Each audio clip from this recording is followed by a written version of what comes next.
let's get started. This is the original carburetor I pulled off of the saw. I have sprayed it down to get the sawdust off of it. And I think if you'll see, it says, if it focuses, I can't tell from this angle, but it says Zama, China, STIHL. Okay, it says STIHL on this side. Okay, now this is the factory carburetor. I went down to ask, just trying to buy local. You know the story if you've watched the first video. I went down to the dealer and I said, well, what's it cost for you to just fix this? I'll put a carburetor on it. And I got the hem-hawing around as far as, well, it'll be $30 for the carburetor, and you know, we can put it on, but we'll have to diagnose it for, oh wow, that's a $60 carburetor. We're going to have to diagnose it, and that'll be $35, and then there'll be labor involved, so it'll be $100 plus the cost of the carburetor. Well, they sold me a car. So I said, well, I'll just do it by myself. I don't need you to diagnose my saw if I ask you to replace the carburetor. That's on me. So I didn't really like that too much. So I did take it home.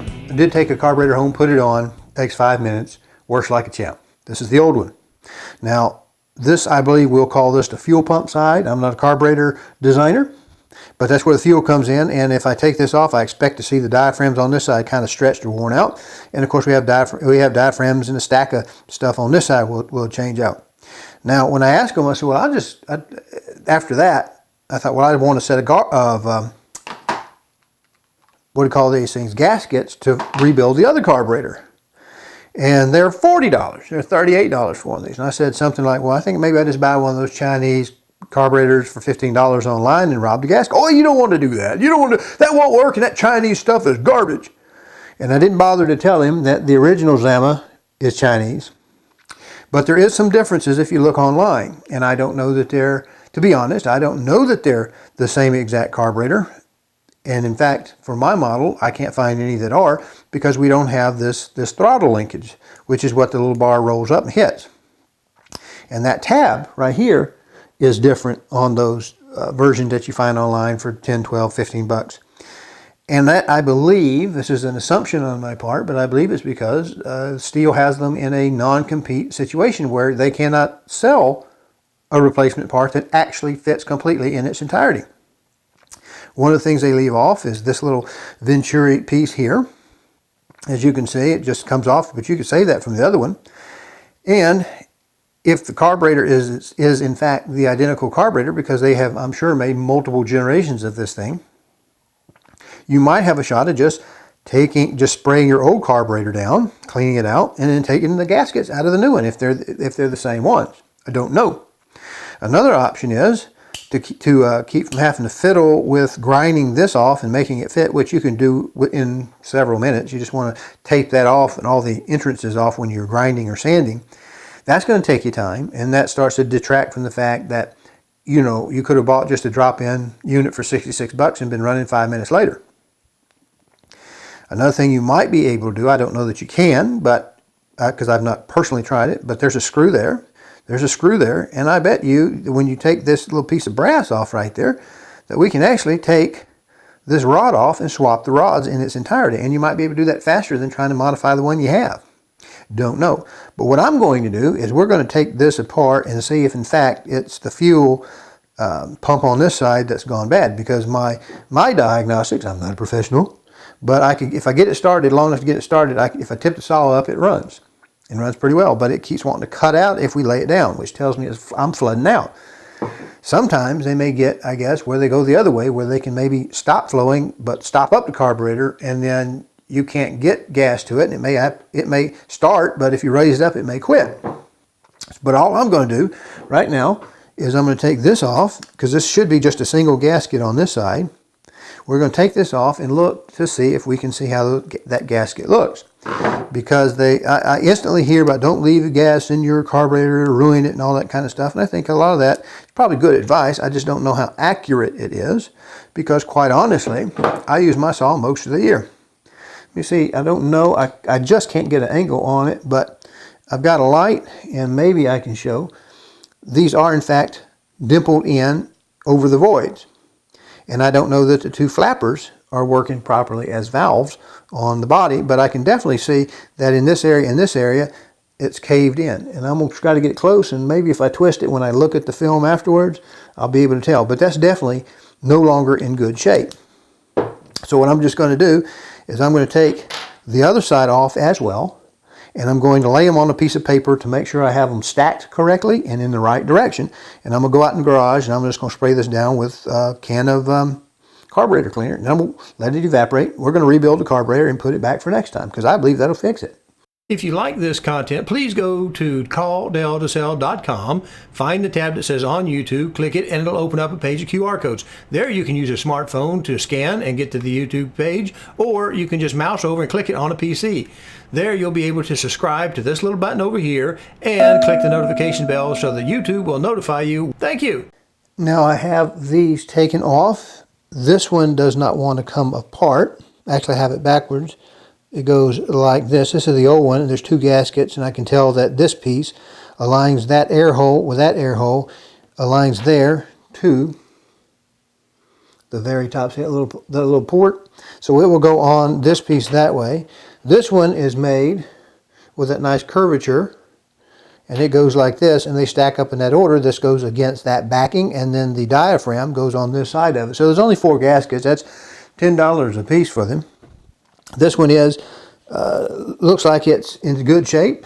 I don't think it's necessarily defunct, and I think all I actually needed was that one gasket that sells for $11. But it makes good sense. If you're going to change one, change them all. So now I'm not taking anything out of this guy. I'm not going to modify it, change it anyway. I'm just going to go out there and spray all the orifices down. I don't see any build up. There's no of the brass looking scaling kind of stuff that builds up on them. And just talking about that gas itself is what goes bad. I don't know that the alcohol goes bad. I think when we were first mandated this corn crop bailout, which is why we put alcohol in our gasoline, that a lot of the older designs that suddenly got sprung into having alcohol in them, the alcohol ate up some of the materials. In the new version, the STIHL manual will even tell you that don't use more than 10% ethanol, gasoline, methanol, ethanol, whatever it is, gasoline. I guess it's ethanol with the E85 type stuff. That's more, I think E85 is 85% alcohol. I don't know why you would do that, but this one says just use gasoline. Gasoline is limited by law to have no more than 10%. It says it's okay to use it at no more than 10%. But gasoline itself is what breaks down in 90 days. And I think honestly it's not been a problem through the 6 years I've had this saw. I don't think it's going to be a problem in the future. I use mine pretty regularly. I may not use it all the time, but I've never had trouble with the gas, and I think that becomes an excuse to make you feel like you did something bad. Or perhaps to sell those little bitty containers of pre-mixed gasoline that's been stabilized or something. I don't know. But the reality is, I use my saw too much for that. And it shows none the worse for wear. I just think the diaphragm's finally stretched out over 6 years, which is reasonable to expect. I just don't know that I want to pay $40 for 4 gaskets. I'll leave that up to you. So I may show you the next segment. All I'm going to do is walk out to the garage and spray her down real good with a carburetor cleaner and let that thing dry out, and then I'll put it back together. Just swapped out to an old rag shirt so that the spray doesn't get it, and we're just gonna spray everything down. Try to get into the holes. Make sure they're all clear. Some of this will blow back at me, which is why I have the glasses on. That's a screw hole. Fuel hole, and it's just a point of cleaning her up, letting it evaporate, and putting it back together. Now I'm going to reassemble it. Obviously that's the through sides, and what we're going to do is put, I guess we'll do this one first, and it's easy enough to remember. We had the diaphragm on the outside, so it's just a point of stacking these up. So there we are, stacked up. Our screw goes through it. Hopefully it'll stay in place when we put her over on this side like that. Looks like we have it lined up. I don't see any edges pooching out, so I think we must still have it. And then we screw her down.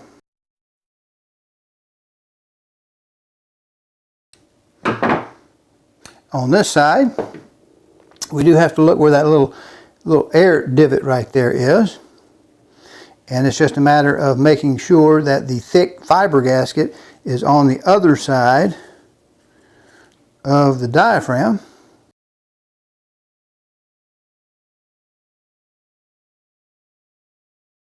And I have to be careful. I don't know if I can do this with everybody watching, but we'll just put the 4 screws back in. That's all there is.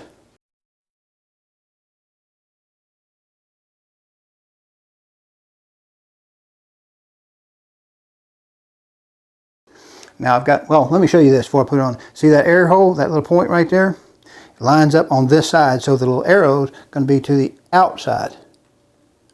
And I'll torque these down. But in case you get confused how this goes, remember the fuel line is in the back toward the engine of the saw, and this goes toward the breather. The air breather goes right here. This is your choke right here. And your throttle goes down here on the right. So you can't really get too confused on this.